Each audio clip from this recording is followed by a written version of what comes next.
और कहता है कि अब तो हम 30 करोड़ हैं, हम 9 करोड़ थे तो हमने पाकिस्तान ले लिया था, अब हम जो है दोबारा से हमें पाकिस्तान चाहिए। किसी मुसलमान ने जाके उसका गला पकड़ा? अपने लिबरल होने का, अपने सेकुलर होने का कोई प्रमाण दिया उसने? उसके बारे में कंडेम नहीं किया इस 30 करोड़ मुसलमानों में से किसी ने।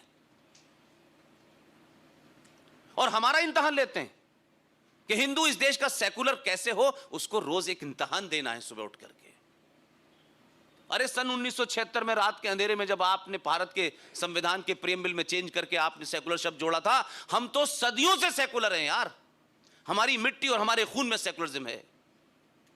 अगर हम सेकुलर नहीं होते तो पारसी यहां नहीं बसते, हम सेकुलर नहीं होते तो मुसलमान यहां नहीं होते, हम सेकुलर नहीं होते तो 27 देशों के लोग, हजारों धर्म पल रहे हैं, पता भी नहीं है इस देश के अंदर। हमसे सर्टिफिकेट मांगा जा रहा है और हम सर्टिफिकेट दिए जा रहे हैं। सिंह साहब,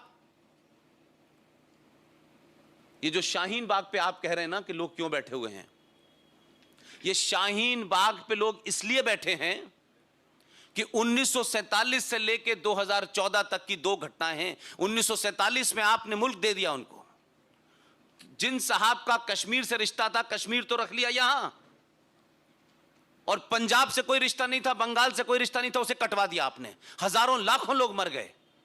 आपको प्राइम मिनिस्ट्री चाहिए थी, की आपने, ठीक है, ओके फाइन, लेकिन आप मुझे बताइए, आपने मुल्क दिया और 2014 से पहले इस देश में एक वजीर आजम थे, वो भी सियालकोट से आए थे।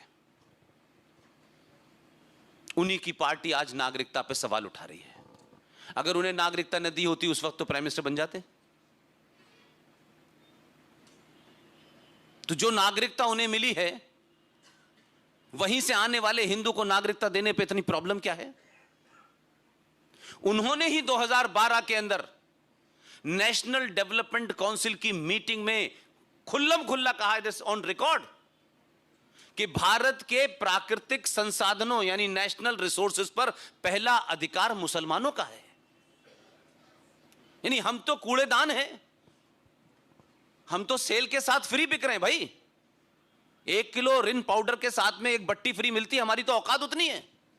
हम तो है ही नहीं, हमारा काम है पैसा कमाना और इस देश में भूखे नंगों को सब्सिडी देना, लोगों के लिए घर बनवाना।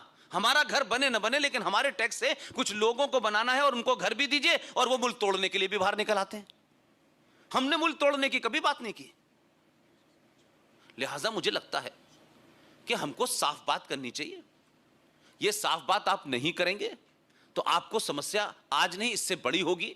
सिर्फ इतना ही फर्क है कि शाहीन बाग पे जो लोग बैठे हैं उनके सामने संकट यह है कि उन्होंने मुल्क भी लिया, कत्लो गारत भी की, मर्डर भी किए, और इस 70 साल के बाद भारत की सत्ता पे कोई ऐसा आदमी पहली बार आया है जिसने कहा है जो दे चुके हैं अब हम देंगे नहीं, अब हमें वापस लेना है।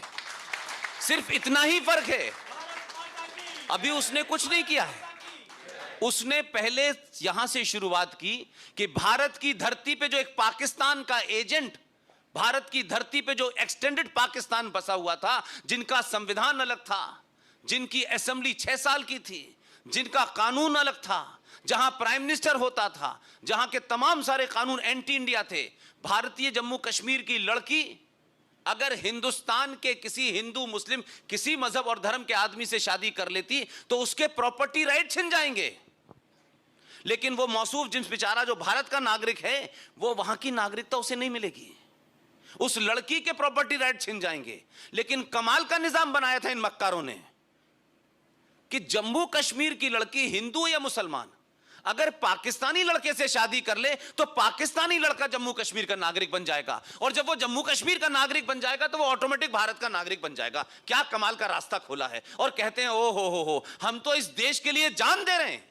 झूठ बोलते हो, तुमने इस देश को खोखला कर दिया है। इस देश में क्या कंट्रीब्यूशन है आपकी गंदगी के अलावा? आपने तो कुरान, जिसकी आप कसमें खाते हो, कम से कम उसको भी ईमानदारी से मान लेते हैं, उसको भी ईमानदारी से मान लेते हैं। जो भी कुछ थोड़ा बहुत लिखा है, आपने तो कुरान के बारे में पूरी दुनिया में जो बदतमीजियां की हैं, जिस तरीके से आपने झूठ फैलाया है, और आप भारत में कहते हैं आरएसएस और विश्व हिंदू परिषद और ये तमाम सारे लोग भाई मुसलमानों के बड़े खिलाफ हैं। अरे शुक्रिया अदा करो कि ये हिंदुस्तान है। पूरी दुनिया में आप जलील हो रहे हैं, पूरी दुनिया में आपको मारा जा रहा है, पूरी दुनिया में इस्लाम के रूप को आपने प्रदर्शित किया है, आरएसएस और बीजेपी ने नहीं किया है। आरएसएस बीजेपी तो आज भी इस उम्मीद में है कि शायद ये एक दिन समझ जाएंगे और लौट आएंगे, वो तो अपनी एनर्जी इसमें लगा रहे हैं। लेकिन आप उनके भी एहसानमंद नहीं हैं। आप तो इस देश के उस प्राइम मिनिस्टर के भी एहसानमंद नहीं हैं कि इस देश का पढ़ा लिखा मुसलमान, इंजीनियर, डॉक्टर, आप ये मत कहिए कि इस देश में कोई मुसलमान बड़ा गरीब है और वो बेचारा पढ़ा लिखा नहीं है इसलिए हथियार पकड़ लेता है। ये झूठ और फरेब जम्मू कश्मीर में कई साल से चल रहा है कि जो बेचारे पत्थरबाज लोग हैं ना, ये मासूम लोग हैं, ये पढ़े लिखे लोग नहीं हैं। अल्लाह करे कि वो मासूम ही रहे और जाहिल ही रहे। पढ़ने के बाद तो जावेद अख्तर बनते हैं इस देश के अंदर, पढ़ने के बाद तो शबाना आज़मी बनती है इस देश के अंदर।